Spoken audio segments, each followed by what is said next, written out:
Gotta love the trucks here. Just let the traffic go. Right, check out the Matanuska Glacier. On the GoPro, you probably won't see it very well, but take it from me and Mrs. Flyer. It's pretty spectacular, isn't it, Karen? It's amazing. Look at that. Right, back on the bike. Well, that was quite something. That is the best glacier I've seen all week. Seems pretty popular on the tourist trail here, as I suppose you would expect. Oh, let's get a gear, there we go. Seen quite a few RVs, quite a lot of bikers actually. We had a group following us earlier. Group just pulled up behind us there as we pulled out. And we just got chatting to a couple of Canadians that were dragging their caravan around. Seems like they've done thousands of miles. Wow. It's got a bluey whiteness about it. In a sort of a personal way. Right, what have we got? 11 miles to Sheep Mountain Lodge. A cup of coffee and maybe a cinnamon bun. And it might be that we'll catch up with some of our group there, I don't know.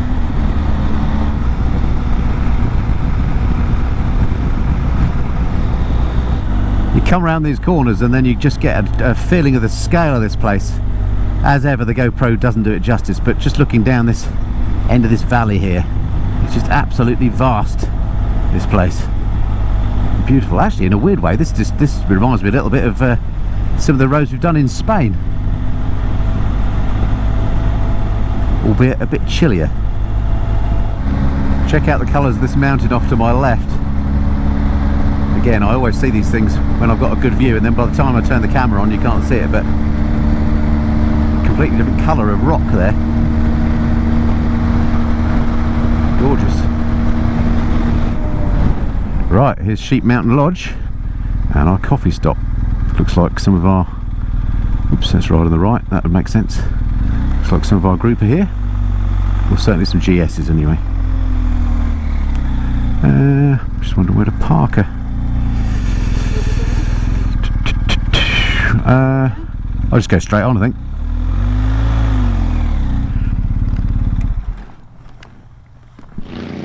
Right, so here we are at Sheep Mountain Lodge with a couple of Harleys going by. You might be able to hear them. Check out the mountain behind this lodge.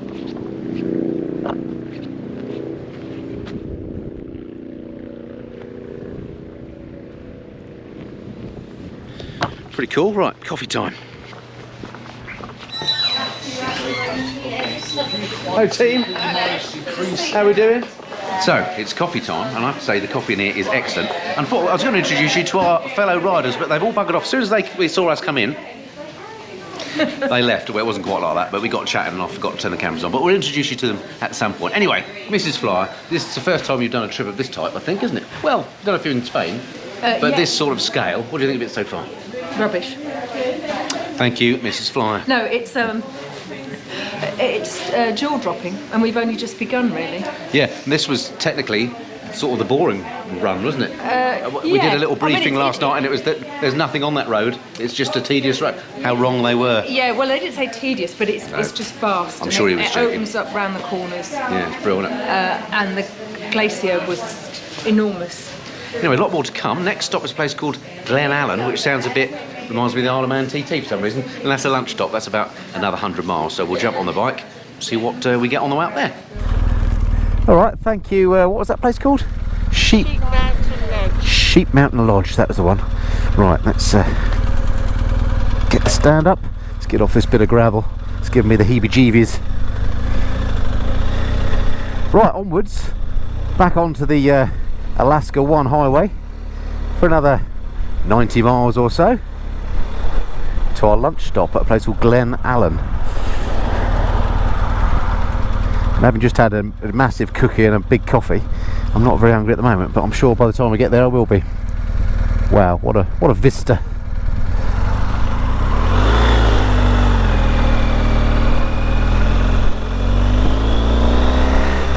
And we're off. So this tour we're on then is, as I think I might have mentioned with Motorrad Tours, the guys that I went to the Arctic Circle in Norway with. So it's an organised group, but what I like about it is it's actually quite a big group. I think there are about 19 people and about 10 bikes on the trip. But because you're given really detailed instructions in terms of printed instructions I've got here on the tank, you get these sat-nav routes provided to you before you come, which you can upload on a little SD card, and also you get maps that are marked up with the routes. you don't have to ride as a group. So you all know where we're going to end up. We all know what hotel we're going to at the end of the day. And basically we all say cheerio at the start of the day, and we meet up at the hotel at the end. And of course, because there's a lot of us, we spread out, and sometimes you bump into them at coffee stops and so on. Wow, look at this mountain range here. It's just stunning. So you get all the advantages of an organised trip in that, you know, you don't have to think about it. All the good routes are planned, all your stops are booked, etc. But you get the advantages of riding on your own if you want to. Now in our case, we're likely to, some days maybe we'll ride with some people, some days we won't. I mean, we tend to ride a little bit slower than most people because we stop a lot and take pictures, and obviously there's the sort of overhead of filming the YouTube videos, which does take a little bit of time. Changing batteries, all that sort of game. But it's not one of those regimented tours where you all have to leave together, there's a man in front that you have to follow. You can do that if you want, but you don't have to, so it's pretty flexible like that. I like that. So if you needed a demonstration of the vastness of Alaska, this is it. I mean, this is like, well, it reminds me of bits of Norway I saw in the Arctic, but it also reminds me a little bit of Glencoe, but turned up, sort of stretched about 5 times. Just this massive valley between these mountains, as far as the eye can see. Absolutely gorgeous.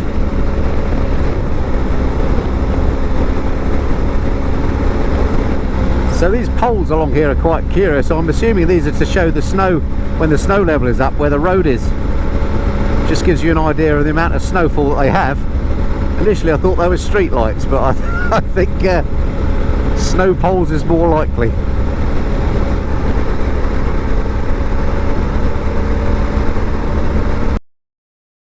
Alright, so once again my GoPro battery let me down and failed, but anyway, it doesn't matter because the scenery was much the same for the last bit. Anyway, we stopped here at the place called the Alaska Hub. It's got another fuel station, so we've just topped up with fuel because we've got we're going to have a quick bite to eat here if we can at this place, Ernesto's. It's a bit of a takeaway type joint, and so top ourselves up as well as the bike, and then we've got the last push, about 160 miles onto Tok, and there's no other stops on the way, so last push, and then we'll see where we're staying for the night. Alrighty, that was the Alaska Hub, which sounds like somewhere well worth visiting, doesn't it? But well, I would visit it because it's got fuel, and you definitely need it, because we've got to head off to Tok next, which is 140 miles away. But yeah, not the not super high standard, it has to be said. Anyway, it filled a gap, we got some food, we got the bike filled up, we're back on the road again, and actually we've caught up with some of our group. So ahead is our tour leader. He's actually called Alf Garnett. No one's taken the mickey out of him yet for that, but maybe we should. Lovely guy. Anyway, I'm sure I'll introduce you to him at some point. And then behind we got a couple of bikes, and there's another group of bikes that are following on behind that, I think. So as I was talking about earlier, it just so happens we kind of caught them up in the food stop, and then we left together. It's all very civilized. It just gives you that sense that you've got a bit of you know, support on the trip if you did have an issue. So these trees here, obviously they're pine trees, they're not very tall, and that I think again is due to that permafrost issue that I was talking about earlier. The roots actually can't go very deep, so it sort of limits the height of the trees. At least I think that's how it works. Well, the good news is up ahead it looks like the clouds may be breaking up a little bit. It'd be nice to get a bit of blue sky again like we had this morning for our arrival in Tok. Some 135 miles to go. There's some absolutely fabulous airfields here. Look at that one there, tiny strip, loads of Piper Cubs again, and a Beech King Air, which is an aircraft that needs a proper runway, so there must be a decent hard runway there. But what a fantastic place to come flying around. But apparently we were doing, again, back on our bus tour yesterday in Anchorage, there's a massive float plane base there on a place called Hood Lake, and there are literally hundreds and hundreds of float planes. And our tour guide was telling us that there's more deaths per capita here in light aircraft than anywhere else in the US, and that's because many of the pilots don't even have a license, apparently. That's what she said, but which I thought was quite an interesting concept. But an amazing setup around the lake, and there was something like a 16-year waiting list if you wanted to slip to park your plane on. Well, this road is certainly straight.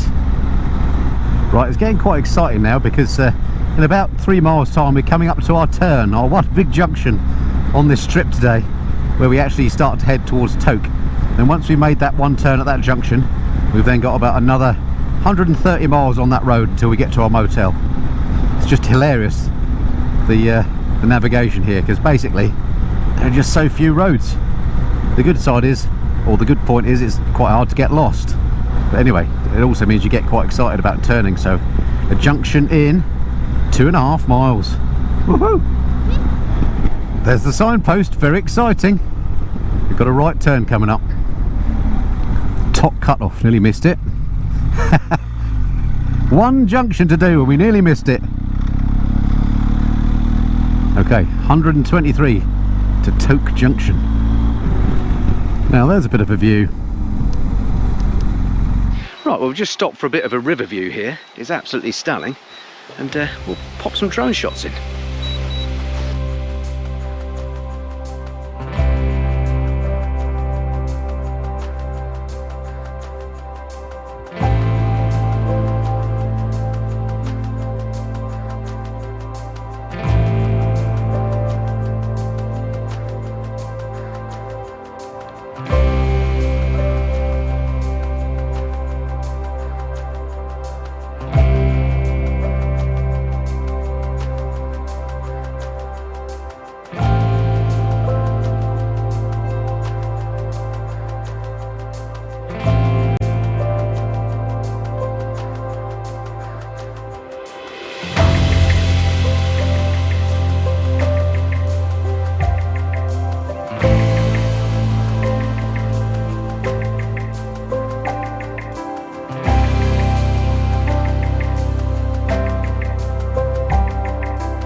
She's on auto land. The drone's coming back. Stay there, Carol.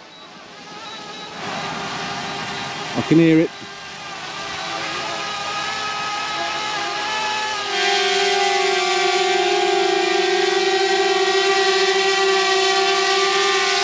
Clever little things, these, aren't they?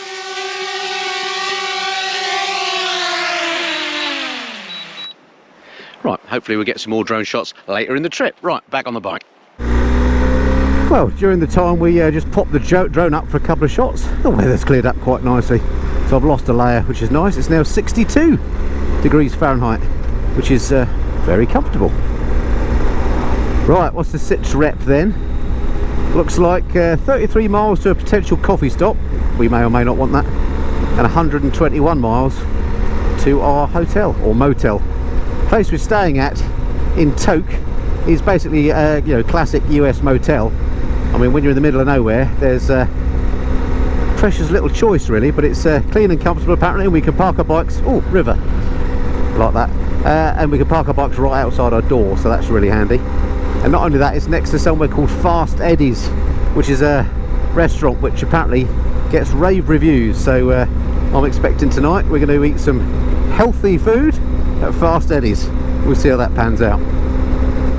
Right, because of the amount of faff that we have when we make these films, our friends on the tour have moved on. They haven't done it out of malice. I did say you don't have to wait for me, so they cracked on, so we'll no doubt catch up with them a little bit later. In the meantime, we'll enjoy some more views. Just while I'm thinking about the subject of drones, it's worth pointing out that I think I mentioned it before, that flying drones in the UK now is really difficult to do. You're very limited where you can fly them, unless you want to take out special commercial licenses which cost money and take time and effort. So I tend not to use the drone much at home because there are very few places I can legally fly it. So I did a bit of research. It turns out in the US things are a little bit easier.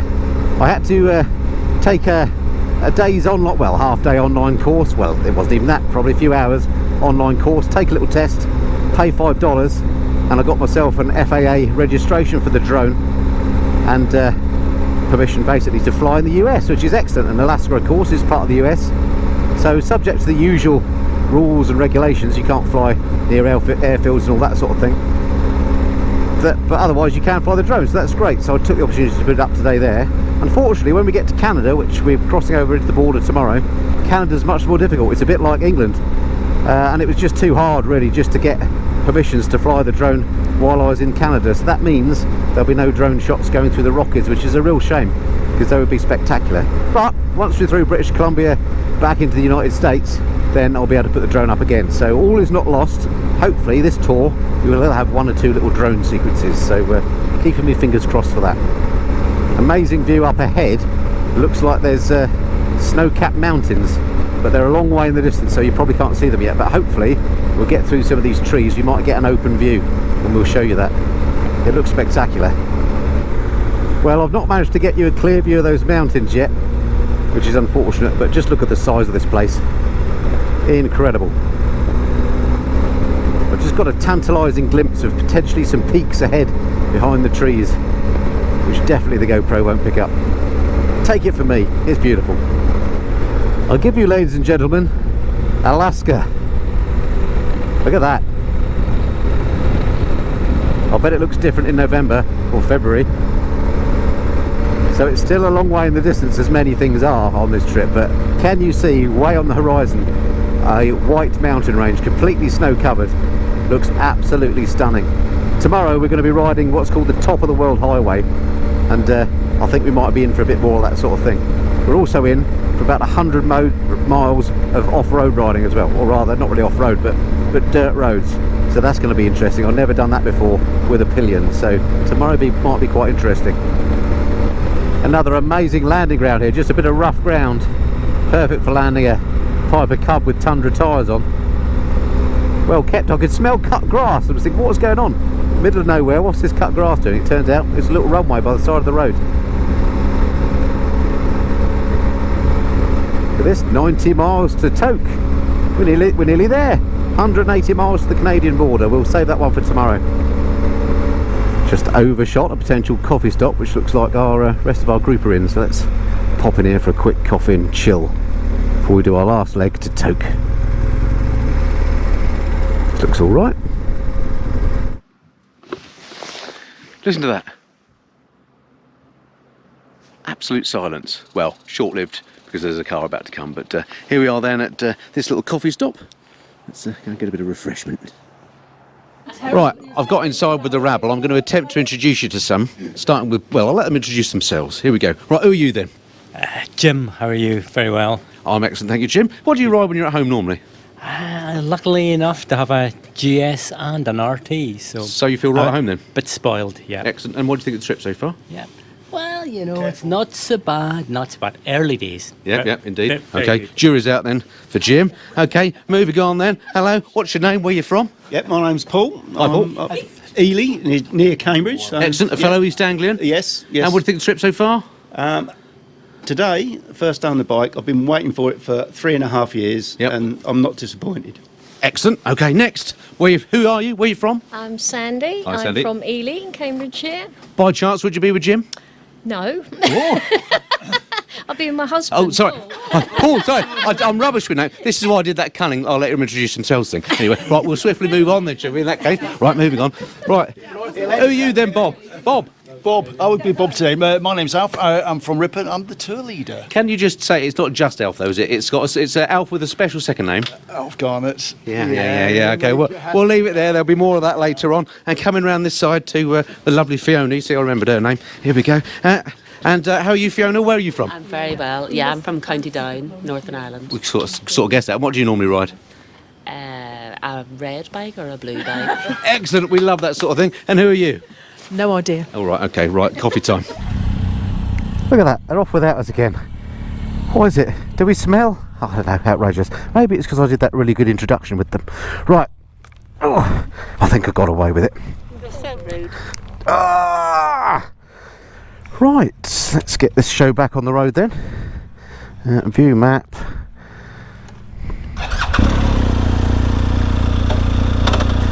Right, 89 miles to Toke.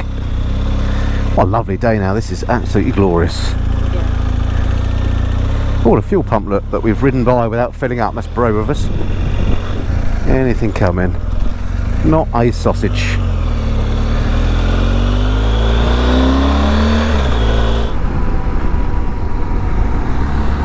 Stunning or what? Right, so we've caught up with the group that were trying to escape us.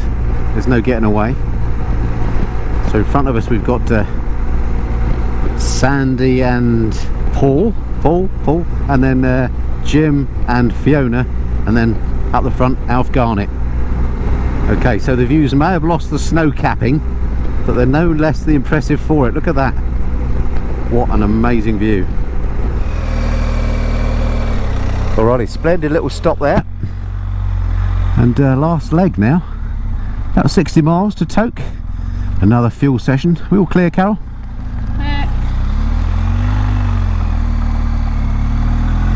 And then looking forward to having a decent meal this evening. I haven't eaten too much today, and a flipping good night's sleep. I'm not sure what the mileage is tomorrow, but today has been a long day at 320 odd miles, which in my book is quite a long ride in one day. But it is, these roads have been so amazing and the scenery so stunning. I mean, look at that ahead of us, those snow-capped mountains. It just hasn't felt like a long day on the bike. If you rode 320 miles from home, I don't know, up to Scotland, say, you'd feel like you'd had a really hard day on the bike. But this has just been absolutely amazing, and I think it's been one of the best days riding I've ever done. So it bodes well for the rest of the trip. Now there's quite a pleasing vista. It's a belter, look at that. As is this road's a belter as well. The roads actually so far on our Goldwing would have been absolutely amazing. Although I have to say, it's been pretty good on this GS too. Kind of reminded me what a good bike this is for touring. Because you probably wouldn't want our Goldwing tomorrow when we're going on the dirt roads. Scenery just gets better and better. And vaster and vaster. Wow, what a place. Right, so according to the sat-nav, we'll be at our base at 7:05. We set off this morning at about 8:30. So how many hours is that on the bike? So it's about, what's that, 10.5 hours, something like that. So that's not a bad day for our first day on the tour. Incredible. Views and vistas like this are just straight out of my old school O-level geography books. I never thought when I was looking at those I would actually end up seeing them with my own eyes. Incredible. Another jaw-dropping view. Look at this, roadworks and traffic lights. We could have that at home. That's not quite the ticket. Well folks, we made it to Toke. What a long day that was. We've been on the bike for 10.5 hours, 320 odd miles, and we made it to this little frontier town. We're in log cabins. Look, this is ours over here. Mrs. Flyer is just trying to work out how to get in. We'll show you in there, and we'll also show you the map, show you where we've been today. Right, welcome to our cabin. Haven't been in yet, but Mrs. Flyer's in there. Let's have a little look. Oh, check this out. This is pucker, isn't it? Yeah. This'll do. Oh, we've got our own beds. Marvellous. Look at that. They look good. Okay, don't break it. Right, moving on. Let's have a look at the restroom. And, oh, it's a bit dark. That's another strange thing about American places. Why does the switch up for on and down for off? Up for on? I think you're finding too many faults. No, I'm not saying it's wrong. I'm just saying, why do they do it different to the rest of it? Anyway, that'll do. Look, we've got, yeah, it's all there anyway. It's nice and big and clean and airy. It's brilliant. Right, we better unload. I think it's time to have a beer, probably, isn't it? Large gin and tonic? Maybe Whatever, anyway. Beer. We've got to do the map at some point. When do we do the map? We'll show the map in a minute. Actually, before we retire for a beer and something to eat, let me just quickly show you on the map then where we've been today, just so you can get a bit of orientation about where we are. So here we go. We started down here at Anchorage. This is a map of Alaska, obviously. Anchorage, came along this one here, all the way to Glen Allen, which is where we did that left-hand turn. Up this road, the Alaska one still, all the way up here to Toke. And believe it or not, so that's 2 roads, effectively. And that was our 320-mile ride, so incredible. Here's the Canadian border into the Yukon. We're going to be doing that tomorrow, so hope you've enjoyed this first episode of the new tour. We'll see you in the morning. You gonna say goodnight? Oh, sorry. Good night.